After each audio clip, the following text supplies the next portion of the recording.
കീം 2024 ഇത്രയും കാലം സംഭവിച്ച ഒരുപാട് അബദ്ധങ്ങളല്ല കുട്ടികളെ ബുദ്ധിമുട്ടിലാക്കിയ ഒരുപാട് കാര്യങ്ങളുമായി ബന്ധപ്പെട്ട് വീഡിയോസ് ഈ ചാനൽ തന്നെ വന്നിട്ടുണ്ട്. സെന്റർ അലോക്കേഷൻ, ഒരു എക്സാം ടൂറിസം തന്നെ നടത്തുന്നത് നമ്മൾ കണ്ടു. തെക്കുള്ളവരെ വടക്കോട്ടും വടക്കുള്ളവരെ തെക്കോട്ടും നടത്തുന്ന ഒരു എക്സാം ടൂറിസം ആയിരുന്നു കീം സെന്റർ അലോക്കേഷൻ. ക്വസ്റ്റ്യൻ പേപ്പറിൽ അബദ്ധം എന്ന് വെച്ചാൽ ഒരുപാട് അബദ്ധങ്ങൾ, അതിൽ ഒരുപാട് സമയം കുട്ടികളെ നഷ്ടപ്പെട്ടു. അവസാനം മാർക്കിന്റെ സ്റ്റാൻഡർഡൈസേഷനുമായി ബന്ധപ്പെട്ട ഇഷ്യൂസ് നമ്മൾ കണ്ടു. എന്നാൽ ഇപ്പോൾ പുതിയ പ്രശ്നങ്ങളാണ് കീമുമായി ബന്ധപ്പെട്ട് ഉടലെടുത്തിരിക്കുന്നത്. നമുക്കറിയാം, എഞ്ചിനീയറിംഗിന്റെ സെക്കൻഡ് അലോട്ട്മെന്റ് റിസൾട്ട്സ് വന്നിട്ടുണ്ട്. ഇന്ന് തേർഡ് അലോട്ട്മെന്റിന്റെ പുതിയൊരു നോട്ടിഫിക്കേഷൻ വന്നിട്ടുണ്ട്. ഈ നോട്ടിഫിക്കേഷനിൽ പറയുന്നത് തേർഡ് അലോട്ട്മെന്റ് എന്നുള്ളത് this phase of allotment will be the last allotment to engineering courses for this year made by commissioner of entrance examinations to government or private self financing engineering colleges എന്നുള്ളതാണ്. The seats remain vacant engineering colleges after this allotment will be filled by the director of technical education in the case of government colleges and that of colleges will be filled by the college authorities concern observing the conditions, rules and regulations etcetera. അതായത് ഇതിന് ശേഷം ഇനി allotment ഇല്ല.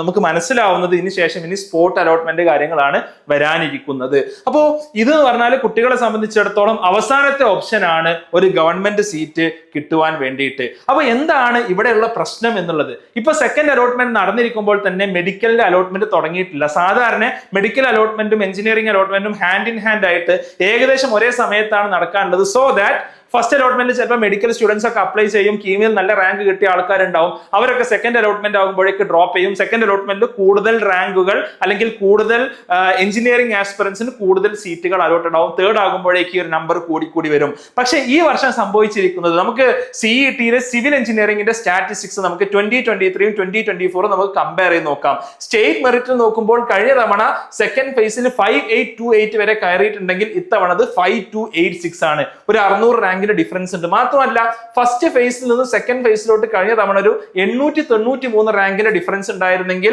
അത് ഇത്തവണ 409 ആയി കുറഞ്ഞു. എന്താണ് ഇതിന്റെ അർത്ഥം? ഇതിന്റെ അർത്ഥം എന്നുള്ളത് ഫസ്റ്റ് അലോട്ട്മെന്റിന് ഫസ്റ്റ് ഫേസിന് ശേഷം സെക്കൻഡ് ഫേസിൽ വലിയൊരു നമ്പർ ഓഫ് ഡ്രോപ്പ് ഔട്ട്സ് വന്നിട്ടില്ല. കൂടുതൽ കുട്ടികളും സ്റ്റേ ബാക്ക് ചെയ്യുന്നു. കാരണം എന്താണ്? കാരണം കുട്ടികൾ മറ്റ് ഓപ്ഷൻസിലോട്ട് പോയി തുടങ്ങിയിട്ടില്ല എന്നുള്ളതാണ്. അപ്പൊ ഇനി നമ്മൾ മെക്കാനിക്കൽ എഞ്ചിനീയറിംഗ് എടുക്കുകയാണെങ്കിൽ 795 2023 ഫേസ് 1ഉം സെക്കൻഡ് ഫേസും ഫസ്റ്റ് ഫേസും തമ്മിൽ ഡിഫറൻസ് ഉണ്ടായിരുന്നെങ്കിൽ അത് ഇത്തവണ 529 മാത്രമാണ്. ഓക്കെ, ഇത് ഹയർ ബ്രാഞ്ചസിന് ചിലപ്പോൾ കുട്ടികൾക്ക് വലിയ പ്രശ്നങ്ങൾ വന്നിട്ടുണ്ടാവില്ല. അപ്പൊ നിങ്ങൾ നോക്കൂ, കമ്പ്യൂട്ടർ സയൻസിൽ 184 188 ആണ്. ഇത് കമ്പ്യൂട്ടർ സയൻസ് ഈസി ടോപ്പ് കോളേജസിൽ ഈ പ്രശ്നങ്ങൾ വരില്ല. എന്നാൽ നേരെ മറിച്ച് ഒരു മീഡിയം ലെവൽ, ഒരു നടുവിലൊക്കെ നിൽക്കുന്ന ആളുകൾക്കാണ്, ഒരു 4000 റേഞ്ച് മുതൽ അങ്ങോട്ട് റാങ്കുള്ള കുട്ടികൾക്കാണ് ഇത് വലിയൊരു പ്രശ്നമായിട്ട് വരിക.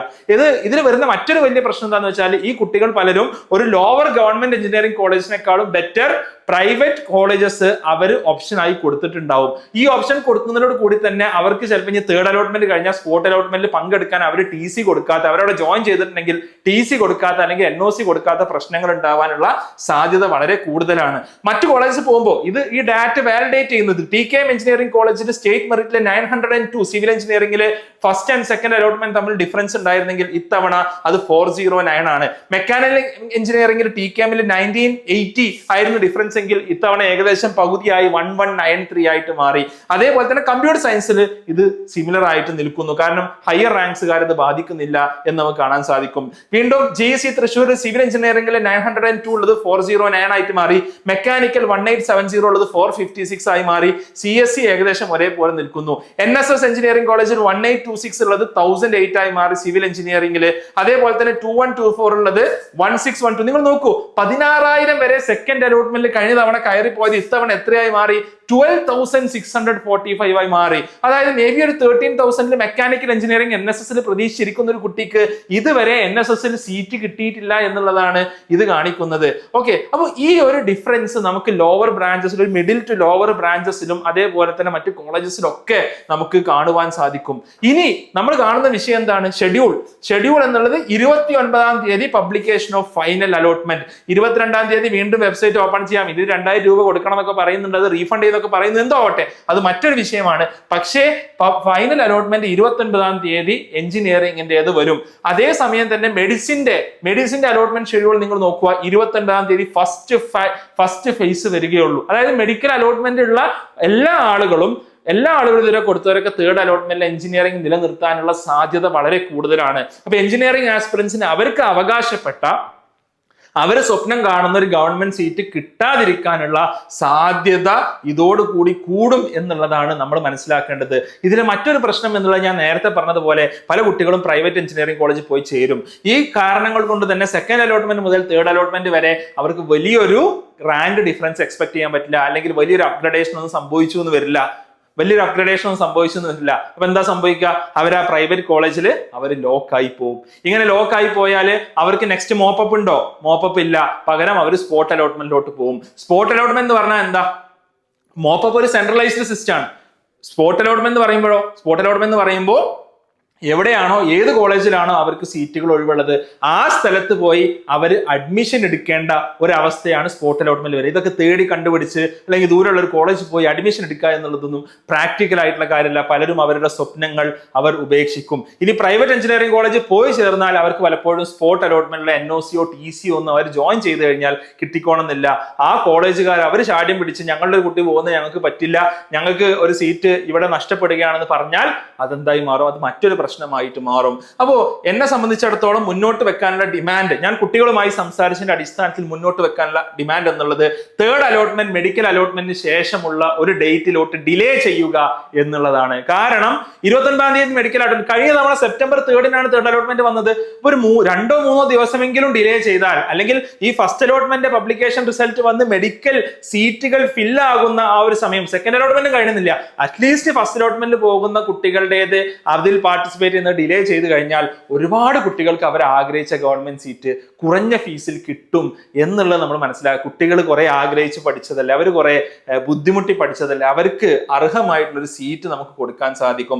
രണ്ടാമത്തെ എൻ്റെ ഒരു ഡിമാൻഡ് എന്നുള്ളത് മോപ്പപ്പ് അലോട്ട്മെന്റ് റൗണ്ട് ഉണ്ടായിരിക്കും. ഒരു സെൻട്രലൈസ്ഡ് മോപ്പപ്പ് അലോട്ട്മെന്റ് കഴിഞ്ഞ തവണത്തെക്കാളും ഇത്തവണ ആവശ്യമാണ് എന്നതിൽ യാതൊരു സംശയമില്ല. ഈ നീറ്റ് വിവാദങ്ങളും മറ്റൊക്കെ ഇതിനൊക്കെ കാരണമാണ് സ്വാഭാവികമായിട്ടും മെഡിക്കൽ അലോട്ട്മെന്റ് വൈകിട്ടുള്ളത് നമുക്കറിയാം. ഓക്കെ, അപ്പൊ ഇതുകൊണ്ട് തന്നെ, ഈ കാരണം കൊണ്ട് തന്നെ ഒരു മോപ്പപ്പ് അലോട്ട്മെന്റ് റൗണ്ട് അർഹരായവർക്ക് അവർക്ക് അർഹതപ്പെട്ട അവര് പഠിച്ചതിനനുസരിച്ചുള്ള ഒരു സീറ്റ് കിട്ടാൻ വേണ്ടി മോപ്പപ്പ് അലോട്ട്മെന്റ് റൗണ്ട് വേണം എന്നതിൽ യാതൊരു സംശയമില്ല. അത് ശക്തമായിട്ട് നമ്മൾ ഡിമാൻഡ് ചെയ്യേണ്ടതുണ്ട്.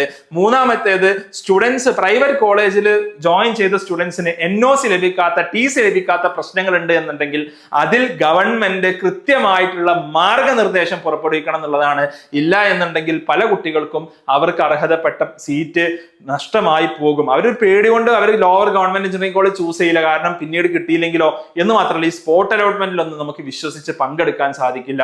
അവർക്ക് എവിടെയൊക്കെ കിട്ടും, എന്തൊക്കെ ഒഴിവരും എന്നുള്ളതൊന്നും ആർക്കും പ്രെഡിക്റ്റബിൾ ആയിട്ടുള്ള കാര്യമില്ല. അപ്പൊ ഈ കാരണം കൊണ്ട് എനിക്കിപ്പോഴും പറയാനുള്ളത്, നേരത്തെ സെന്റർ അലോട്ട്മെന്റ് വിഷയത്തിൽ പറഞ്ഞതുപോലെ, അല്ലെങ്കിൽ ഇവിടെ കീമിന്റെ ആൻസർ ക്യൂമായി ബന്ധപ്പെട്ട വിഷയങ്ങളിൽ പറഞ്ഞതുപോലെ, നമ്മുടെ സിസ്റ്റം കുറച്ചുകൂടി സ്റ്റുഡന്റ് സെൻട്രിക് ആവണം. അവർ 2000 രൂപ ഇപ്പൊ 4000 രൂപ സ്പെൻഡ് ചെയ്ത് അവർ ജോയിൻ ചെയ്യുന്ന അലോട്ട്മെന്റ് ആണ്, അല്ലെങ്കിൽ അവര് അതിനുവേണ്ടി പണം സ്പെൻഡ് ചെയ്തിട്ടാണ് ഇതൊക്കെ ചെയ്യുന്നത്. അവർ പരീക്ഷ എഴുതുന്നത് അവർ 1000-2000 രൂപ ഫീസ് അടച്ചിട്ടാണ്, അല്ലെ? അപ്പൊ ഇത് കുറച്ചുകൂടി സ്റ്റുഡന്റ് സെൻട്രിക് ആയിട്ട് അവരുടെ അവകാശങ്ങൾ ഹനിക്കപ്പെടാത്ത രീതിയിൽ, ആ കുട്ടികൾ 2-3 വർഷമായിട്ട് കഷ്ടപ്പെട്ട് പഠിക്കുകയാണ്. ആ പഠിക്കുന്ന കുട്ടികളെ സംബന്ധിച്ചിടത്തോളം അവർക്ക് അർഹതപ്പെട്ടതേ അവർ ചോദിക്കുന്നുള്ളൂ. അവർ മറ്റാരുടെയും അവകാശങ്ങൾ അവർ ചോദിക്കുന്നില്ല. അവർക്ക് അർഹതപ്പെട്ട സീറ്റ് കിട്ടുന്ന രീതിയിൽ സുതാര്യമായിട്ട് ഒരു സംയമനത്തോട് ഒരു എന്താ പറയാ, ഒരു സമയം എടുത്തുകൊണ്ട് തന്നെ നല്ലൊരു പ്രോസസ്സായിട്ട് നടത്തണം എന്നുള്ളത് കമ്മീഷണർ ഓഫ് എൻട്രൻസ് എക്സാമിനോട് ഈ വീഡിയോയിലൂടെ ആവശ്യപ്പെടുകയാണ്. നിങ്ങളുടെ സുഹൃത്തുക്കൾക്ക്, ഈ പ്രശ്നങ്ങൾ അനുഭവിക്കുന്ന സുഹൃത്തുക്കൾക്ക് ഈ വീഡിയോ ഷെയർ ചെയ്യുക. നിങ്ങളുടെ കൺസേൺസ് താഴെ വോയിസ് റേസ് ചെയ്യുക. അതോടൊപ്പം എനിക്ക് പറയാനുള്ളത്, നിങ്ങൾ എല്ലാവരും നിർബന്ധമായിട്ടും കമ്മീഷൻ ഓഫ് എൻട്രൻസ് എക്സാമിന് ഇതുമായി ബന്ധപ്പെട്ട മെയിലുകൾ, പരാതികൾ അയക്കുക. കഴിയുമെന്നുണ്ടെങ്കിൽ അവിടെ പോയി നിങ്ങൾ ഒരുമിച്ച് പരാതി നൽകുക. ഇത് നമുക്ക് വീഡിയോ ചെയ്യാം, നമുക്ക് വാട്സാപ്പിൽ ഡിസ്കസ് ചെയ്യാം, ഇതൊക്കെ നിങ്ങൾക്ക് ഡാറ്റ പോയിന്റ്സ് ആയിട്ട് ഉപയോഗിക്കാം. നിങ്ങൾ പരമാവധി പരാതികൾ അയക്കുക.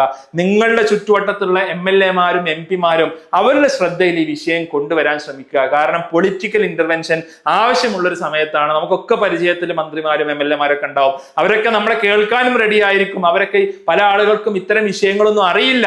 എന്നാൽ ഇത് അവരെ അറിയിക്കുകയും ഇത് റേസ് ചെയ്യുകയും ചെയ്യുക.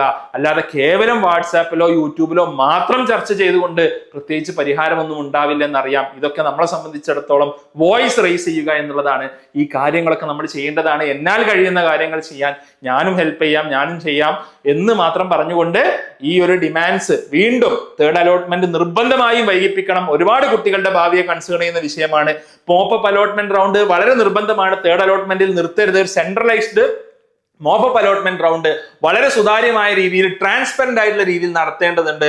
അതോടൊപ്പം പ്രൈവറ്റ് കോളേജുകളിൽ ജോയിൻ ചെയ്ത സ്റ്റുഡൻസിന് അവർക്ക് ഗവൺമെന്റ് കോളേജിലോട്ട് അപ്ഗ്രഡേഷൻ ലഭിക്കുമെങ്കിൽ അതിനുള്ള സാഹചര്യം ഒരുക്കേണ്ടതുണ്ട്.